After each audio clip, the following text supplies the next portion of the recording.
समय से पहले भाषण की मांग इसलिए किया क्योंकि मेरी बहुत सारे बहनें यहाँ पर बैठी हुई है, तो इनके कुछ अधिकार हैं जिनके बारे में मैं बताने के लिए आया था, लेकिन इमरजेंसी हॉस्पिटल से आए हुए आप लोगों को जाना है, तो कुछ राइट्स हैं।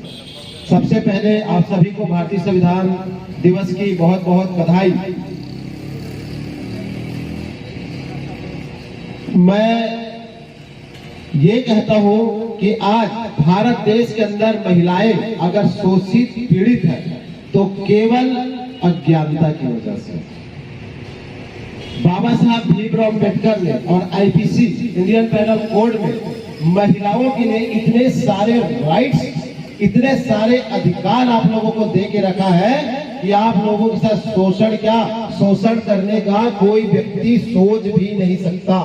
बहुत संक्षिप्त और छोटे शब्दों में आप लोगों का कीमती वक्त है, इसलिए इस चीज को बहुत छोटे सरल भाषा में यहाँ पर मैं खत्म करूंगा। कोई भी महिला या मेरी बहनें शादी होके जाती है तो सबसे पहले उनके साथ घरेलू हिंसा, मारपीट, दहेज के लिए शोषण ये होता है। प्राय हमें देखने को मिलता है छत्तीसगढ़ में दहेज के लिए उतना तो नहीं, लेकिन मारपीट, लड़ाई झगड़ा ये तो होता है, ये सत्य है। महिला पुरुष कहीं भी अगर फ्रस्ट्रेट है तो अपनी बीवी ऊपर आके गुस्सा उतार देता है और महिलाएं मार खाती है। और हमारी संस्कृति में क्या सिखाया गया है कि तुम पुरुष के ऊपर हाथ नहीं उठा सकते, ये आपको दिमाग में डाल के रखा है, भले पुरुष आपको 1000 बार पीटे।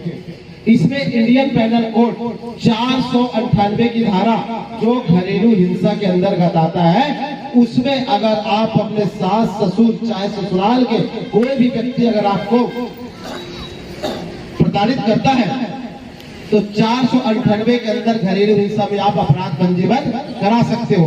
दूसरी चीज, अगर घरेलू हिंसा में दहेज प्रताड़ना के लिए अगर आपको प्रताड़ित करता है तो 498A का जो धारा लगता है, उस धारा के अंदर आपके ससुराल के पक्ष के लोग जेल में तत्काल नॉन अवेलेबल आर्टिकल और वो जेल चले जाएंगे। कोई मेरी बहन अगर ससुराल से प्रताड़ित होकर अपने विवाह के 7 साल के अंतर्गत या उसकी उम्र 32 साल है, इसके अंतर्गत वो ससुराल के प्रताड़ना में आकर अगर आत्महत्या कर लेती है खुद से भी, तो भी जिन लोगों के कारण अगर आत्महत्या करती है तो 304B के अंतर्गत तुम्हारे प्रताड़ित करने वाले लोग जेल जाएंगे और उसमें 20 साल की सजा है।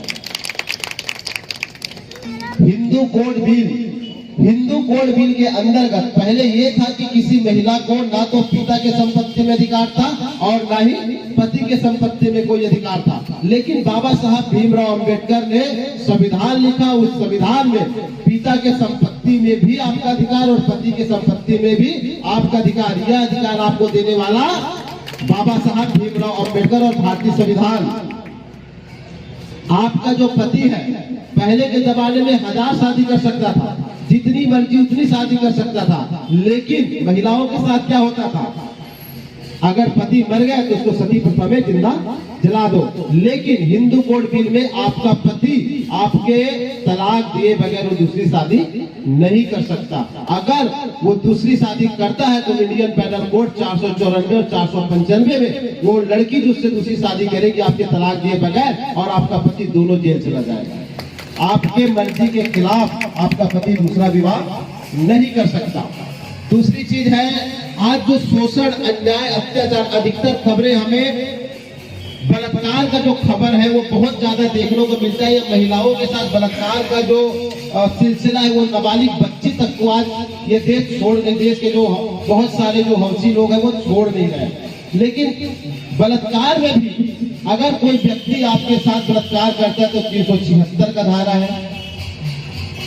कुछ ऐसी मेरी बहनें जो नाबालिग होती हैं, 18 साल से नीचे रहती हैं, उन लड़कियों के साथ अगर बलात्कार होता है तो उसमें पास्को की धारा 4 लगी है। अगर उस लड़की के साथ 2 या 2 से अधिक बार बलात्कार होता है तो पास्को की धारा 6। किसी लड़की के साथ गलत नियत से छेड़छाड़ या कहीं उसके शरीर को कोई भी जगह को अगर गलत नियत से छूता है तो पास्को 8। अगर कोई पुरुष आपको छूता भी नहीं है, केवल गलत नियत से आपको 30 सेकंड घूर के भी देखता है और आप बयान दर्ज कराओगे कि वह व्यक्ति मेरे को 30 सेकंड गलत नियत से घूर के देखा है तो पासको 12। पुरुष छेड़ने तो दूर, आपको देखने की भी हिम्मत नहीं करेगा अगर आपको भारतीय संविधान की सही जानकारी रहेगी तब।